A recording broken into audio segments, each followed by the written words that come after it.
diliput perang dengan namanya Pol Pot. Itu ganas sekali Pol Pot. Ketika saya tanya kepada yang namanya Raja Norodom, saya manggilnya uncle, berapa ya yang korban di sini di Kamboja?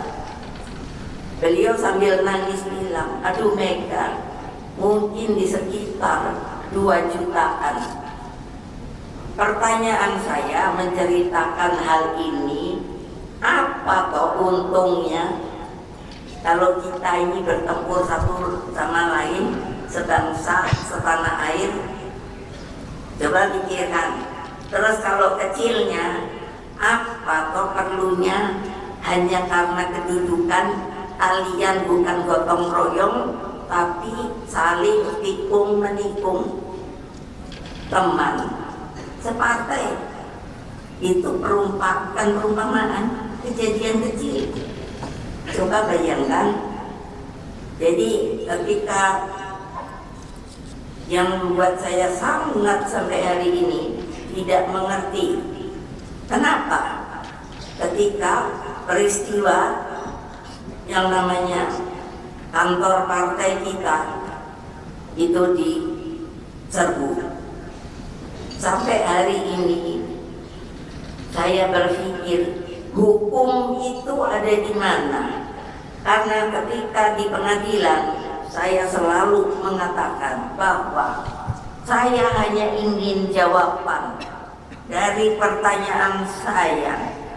Partai saya pada waktu itu belum PDI Perjuangan, PDI itu sah.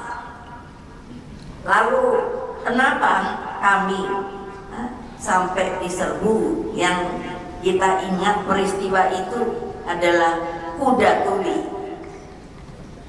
terkenalnya kuda tuli. Dan sampai hari ini kalau saya bertanya buat keadilan, masih ada 3 orang yang pada waktu itu dinyatakan hilang. Dan sampai hari ini kalau saya bertanya, selalu dinyatakan belum bisa diketahui.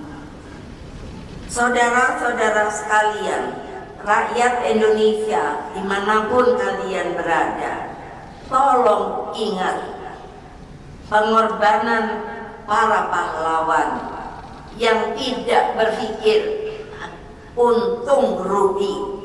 Pergilah ke taman-taman pahlawan.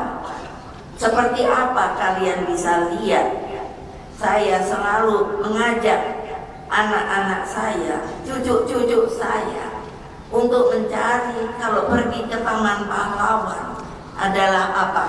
Nisan yang tidak ada nama.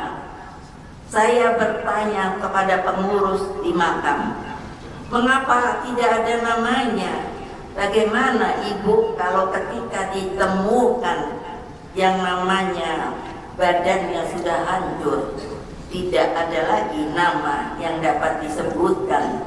Apakah kalian sama sekali tidak punya hati nurani kalau saja di antara kalian, keluarganya, teman-temannya, mungkin suatu saat anak-anak kalian karena betul-betul sangat ingin bahwa sekali merdeka tetap merdeka,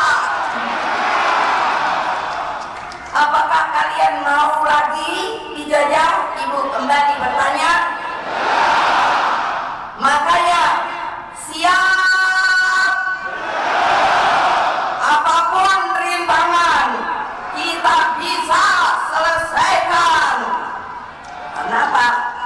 Itulah anugerah Allah. Setiap malam kalau saya sedang bersikir, saya sebut semua nama-nama, termasuk Pak Hasan. Saya minta kepada yang di atas, bukan apa-apa, bukan keadilan yang hakiki pada orang-orang yang dibuat dari sisi hukum diperlakukan tidak adil. Banyak saudara-saudara, Pak Hasto itu hanya sebagai contoh soal saja. Oleh sebab itu, para ahli hukum, ingatlah kalian dengan Dewi Keadilan yang selalu dikatakan matanya tertutup dan ada yang namanya tempat itu untuk melihat berat atau tidaknya, tetapi selalu diusahakan supaya yang namanya untuk melihat keadilan itu tegak lurus. Apakah kalian tidak punya anak-anak, tidak punya saudara? Kalau diperlakukan seperti itu, lalu bagaimana? Di mana kalian akan mencari keadilan yang hakiki? Dengarkan seluruh rakyat Indonesia yang kucintai, kembalikan keadilan hukum itu di Republik Indonesia ini. Betul? Nah, coba bayangkan, pikirkan dah. Ayo. Makanya, kenapa sih takut? Karena Satyam Eva Jayati. Ya, dan pasti keadilan itu pasti menang. Loh, saya maaf ya, kalau saya lihat KPK sekarang, sedihnya bukan main saya. Sayalah yang membuat yang namanya komisi pemberantasan korupsi. Coba toh, kalau sekarang modelnya kayak begini, lalu bagaimana? Coba saja pikir. Kan aneh, saya merasa aneh kok. Masa urusan begini aja presiden harus turun tangan? Coba pikirkan. Loh, saya kan pernah presiden. Coba, jadi saya tahu liku-likunya. Coba kalau kalian gitu, ya kan lucu ya. Kenapa sih kok KPK itu jadi begitu? Itulah